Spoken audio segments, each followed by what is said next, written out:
Welcome back to my channel. I am Jabrielle, but you can call me the Moon Minister as well. I am an author. I am an entrepreneur. I am a spiritual minister that has been practicing for well over 7 years. I deal with things like marrying people, helping people seek guidance through dreams, or helping people understand or interpret their dreams. I also help people just connect with their spirits and feel heard through my YouTube channel, or just through prayer and speaking with others. So yes, that is who I am. I have a plethora of books and journals on my Amazon page that I sell and that I offer. Yeah, and that's just a little bit about me. Thank you guys for clicking on today's video. And for today, we're going to be talking about the Scorpio full moon that's going to be happening April 23rd at 4 degrees. Now, 4 degrees is a Cancer degree. But before we get into it, let's chit chat a little bit about how the last big conjunction was for you guys. I know the last conjunction was Jupiter and Uranus conjuncting together in Taurus. What was that, on the 20th? Oh my goodness, that was definitely a day for me to remember, especially for my siblings, for them to remember, my brother in particular. How did it play out for you guys? It was supposed to be a day of shock and whoa type of information being, or things that govern travel, things that govern rebellion. It was all over the place. I know for me, I experienced this in both my 3rd and my 4th house. And boy, did that play out. I ended up receiving news from my sibling group chat from my family that a family member had passed away. My husband also received news that a family member, an uncle of his, we both had uncles that passed away a day apart. And it's just crazy because I had a type of understanding that my a motherly figure of mine was going to go through some sort of liberation and need support through that. But I had no idea it would surface with my aunt versus my mother. But then it opened my eyes to seeing how much my aunt played such a pivotal role in just me shaping myself. And plus, she's a Cancer like me. So I definitely had to send her some support, pray for her, drop her off a care package to help her in her healing process, because losing a partner is not easy. It's so crazy because that same day I was watching a YouTube video from an astrologer who was speaking about how she had lost her husband on a great conjunction, on a Taurus, on this type of great conjunction. And then to hear that news, it was like, wow, like, you think you study astrology, but it still finds a way to just wow you. Whew. So that's how it played out for me. But remember, this is a 13-year cycle, so it will continue to keep playing out when it comes to family, news, and media, and how it's sharing and how media is being shared. I know for my YouTube channel, it definitely did double than my last video, definitely did double than what I expected. I expected around 300 because I have like 200 subscribers, but it ended up doing 600 views. And that was like a wow for me. I did not expect that. I'm so grateful for everyone who tuned in, who watched, who commented. I am just so grateful for you guys. Everything matters. It all adds up to me expanding on YouTube. So thank you. Now that we've spoken on that, you can comment down below how it played out for you. Let's get into this full Scorpio moon. Now, I'm excited about it. Why? Because I'm a Scorpio moon myself, and I'm a Scorpio moon in the 8th house at the 1st degree. And this is definitely going to be amplifying my 1st house, because especially with having Pluto in Scorpio at the 1st house, and Pluto being in Aquarius right now in the 1st house, plus I have Aquarius 1st house. It's definitely going to activate for me. So I'm excited about this full potential that it's going to bring. And I'm in alignment with the earth, so I know it's going to bring something on that day. So I'm getting myself ready. Plus, I'm a Cancer sun, Cancer degree. It's just, it's calling for me. So let's get into the energy for this time.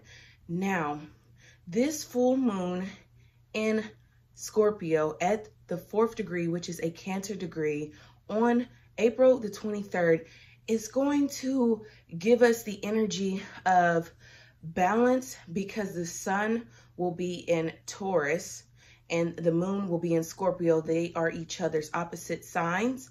I know that personally because I also have, like, my south node is in Taurus, and then my north node, which is my destiny. South node can be about your past life or your childhood, depending on what you believe. And so to have those two opposite plates be activated during this time, plus I have that degree in the 1st house, like, this is going to be a potent time. But this could be about balance, or the balance between things that you possess and that you need to let go of. This is going to govern things like things you fear, facing your fears, vulnerability, stability, completions. It's definitely going to be an emotional, moody day. You're going to have experiences that make you emotional on this day. This day is going to govern things like power struggles, intensity, transformation, and things that deal with karmic cycles. So yes, let's get into the all signs of how this is going to personally affect you. Now, this is going to affect everyone because we all have a Scorpio in the 4th degree somewhere up in our chart in some different house. I know for me, that's my 8th house. And like I said, I have my moon is in the 8th house. So anywho, big transformation. Anywho, it's all going to affect us in some type of way. But the people that it's going to affect the most is going to be Tauruses, Scorpios, Leos, and Aquarius, especially in their top 3. That's their rising, moon, or sun. And then especially if they have degrees that lie between 0 and 8. Everyone is going to be feeling it, but those people who have those specific planets and degrees are going to be feeling this intensely. So let's get into the all signs and how you are going to be experiencing this. Starting with Aries. Now, Aries people, this full moon in Scorpio is going to be affecting you in your 8th house. 8th house governs things like death, rebirth, transformation, vulnerability, as well as others people's resources. So you could be experiencing this by having sudden realizations of who are the people, especially female, that support you, that you can be vulnerable with. Maybe some things might come up where someone is jealous of you, or where someone has support for you, depending on which scale this plays out for you. This could also be affecting you and having sudden ideas of how you can transform, or suddenly having to transform. Taurus, you will be experiencing this full moon in your 7th house of partnerships, clients, and business partners. So this could be causing you to face your fears around shaping your relationships, maybe facing your fears in gaining new clients or dropping off clients, as well as intense emotional situations around clients, partners, and relationships. Gemini, you will be experiencing this full moon in your 6th house of things like service, daily routines, and your health. So this could be causing you to come into sudden situations where you have to change up how you do things on a day-to-day basis in order to amplify your health.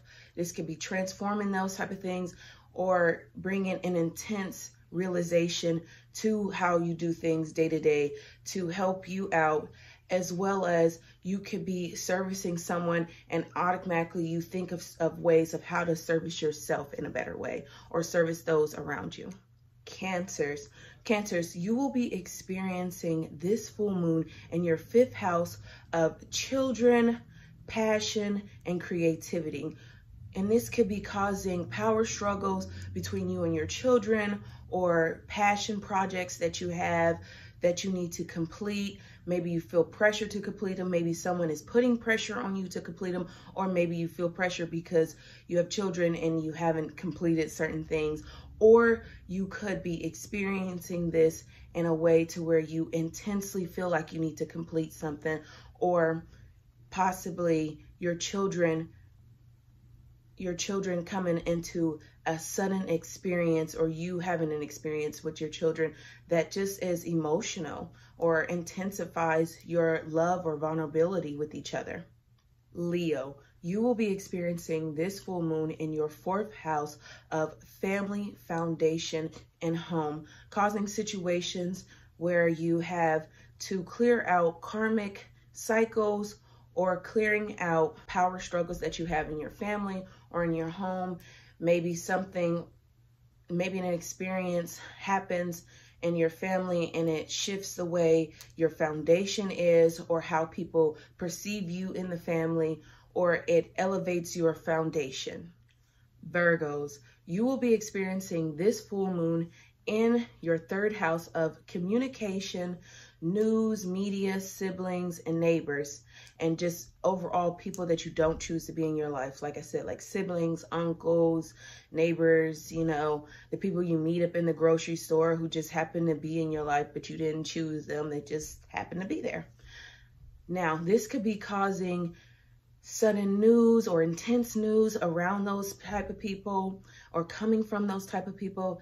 This could be a transformation in how you guys view each other, how you speak to each other, or this could be an emotional time for those type of people, and maybe you're called to support them in some type of way. Libras, you will be experiencing this full moon in your 2nd house of finances, possessions, and self-esteem. This will cause transformation or sudden realizations around your self-esteem, about how people see you or perceive you. This could cause sudden financial gains, dealing with that 8th house and that 2nd house together. This can cause a transformation in your possessions or material gains. Scorpios, I have a Scorpio moon, Scorpio north node, both 4th house. I have other Scorpio placements, but I'm more so pointing on those because those fall in that degree line. We will be experiencing this in our 1st house of our self, and how we identify ourselves. Now, this could be causing absolute transformation on, like I said, how we identify ourselves, how people identify us, how they see us. Maybe a sudden realization comes, or maybe we have sudden gains, sudden losses that come to us, help us be vulnerable, and help us share who we are and transform who we are.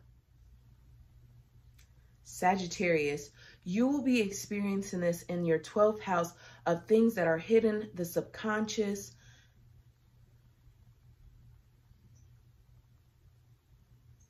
closure, and deep healing, causing transformation or sudden experiences where you go underneath, go to the deeps, the vulnerable side of yourself, and discover what you need to transform. Maybe you end something that's been bad for you, or you bring in and release something.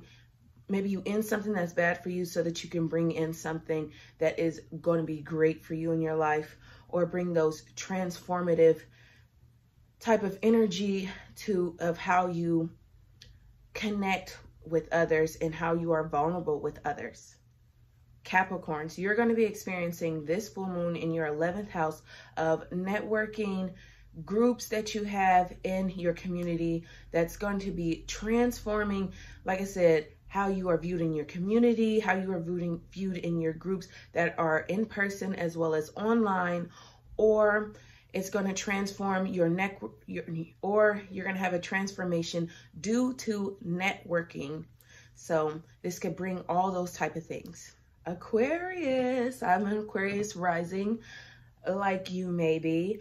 We are going to be experiencing this in our 10th house of public image, of our legacy, and of our career. So this could be an intense time to transform our career, transform how others see us in the public. Maybe something comes up to where how people that changes or elevates how people see us in a negative or the positive, depending on which energy that you are shifting out in this universe. This could also be causing shifts in our careers. And last but not least, Pisces. You're going to be experiencing this full moon in your 9th house of faith, philosophy, higher learning, and travel, causing sudden chances or an intense feeling to want to travel. Maybe while you're out traveling or doing something, you have this urge that you need to learn something, or something comes up where you learn something, or maybe you just have an intense feeling that you need to connect with your source, whatever that looks like for you, whatever you practice, it'll manifest intensely for you, especially in the house of faith. Yes, so that is how all these zodiac signs are going to be experiencing this full moon. Now we can get into some rituals that work with this full moon's energy. Number one is definitely going to be cleansing. Working with that Scorpio and that Cancer degree, cleansing is definitely going to be a perfect time, especially under a full moon, a time of amplification, of harvest. It's going to be a great time to cleanse, especially if you want to wash something off, release something, and bring something in. Cleansing in a body of water, cleansing, you can cleanse in a shower or your tub. All you need is salt. You know, everybody has their own specific way on how they do a cleansing bath. It doesn't matter. I know for myself, salt is good for cleansing and keeping the flesh pure. So that's what I do. If you do it in the shower, you could just rub the salt on you and allow it to wash, and have that mindset of, okay, this is washing off the negativity. You can do so in a bath with the same type of idea. Just cleanse. This is a perfect time to do that, whether it's your home, especially working with that 4th degree, or cleansing yourself so that you can be vulnerable with yourself, dealing with that full moon Scorpio. Another ritual for this time that you can just never go wrong with is meditating. Whether you meditate near a body of water or you meditate underneath this full moon, gaining clarity is the key and a perfect ritual for you to do for this time. Another ritual is charging your crystals. Y'all know that Beyonce song, I charge my crystals under a full moon. And this intense and power that comes from Scorpio is going to be a great time to charge those crystals. So get them out there, get them charged, and depending on what type of crystal they are, wear them, start using them, and use that power to help you throughout this transition. Another ritual for this time is speaking powerful words of affirmation into your water. Now, if you have a cup of water that you're drinking throughout the day, before you even take one sip, say something powerful into it. Like, I am strong, I am worthy, something that motivates you. Speak it into the water and then drink it, and let yourself absorb all that power that today is going to bring. And other rituals that revolve around this time look like rituals or spell work that deals with power, amplifying your power, amplifying your psychic abilities, amplifying or working with your foundation or your bloodline or your lineage, as well as working with energies of sudden wealth, sudden gains, and shadow work. Whether that's writing out how you feel or writing out your shadow work, or speaking to your spiritual guide, or speaking to your spiritual guide that may be in the physical, or your spiritual guide that's in the spiritual realm. So those are the rituals that are going to be perfect for working with this energy for this time. Now, let's get into some journaling prompts. before I touch on the journaling prompts, I want to remind you guys that if you go in the bio of this video, you will see where I have a host of journals on my Amazon page. I create journals. I'm definitely gonna have some more coming out this year. Can't say what time, but there's definitely gonna be more. But I have a plethora of journals in each zodiac sign, and just for dreaming, for basic day writing, for diary work, I have it. So go check that out if you're in need of a journal. But if you already have one, let's get into these journaling prompts. What emotions am I currently dealing with during this time? Another one is, what in my current life empowers me? It can be powerful to write about what empowers you, and just to remind yourself what gives you, your power, so that you can work with that in these times. And another journaling prompt for this time is going to be, what deep emotions am I avoiding? Now, if you know you have some emotions that you are avoiding, maybe something shocking came up during the last transit that is kind of bothering you, and you just need to write it out to get it out during this full moon so you can release it and allow new things to come in. So those are the journaling prompts that I have for this time. I want to thank you guys for watching this whole video, supporting my channel, and just coming along the journey with me. I am so grateful. This energy is going to be lasting from the 23rd, maybe like a couple of days before. You might feel this before, all the way, especially up until the 25th. This is going to be when Mercury goes direct in the sign of Aries. So all communications, all news are definitely going to be going direct. So these two things are definitely going to be working hand in hand. So this might play out for you a little bit before, during the day, during that same day on the 23rd, or it may play out during the 25th or in between that time, just depending on how your astrological makeup is made. So yes, I'm so grateful for just being able to have the power to understand astrology and to connect with the universe in such a deeper way. And I want to share that with others so that we can share that love that we have for this universe together, and how it's playing out for all of us, so that we can better ourselves, better our lineage, better our family. This is, I'm just grateful, and I can't wait to see how this full moon is definitely going to play out for me in transformations, and I'm just grateful. So thank you guys for watching, for supporting the channel. Until next transits, conjunctions, or whatever, I'll see you then. Bye.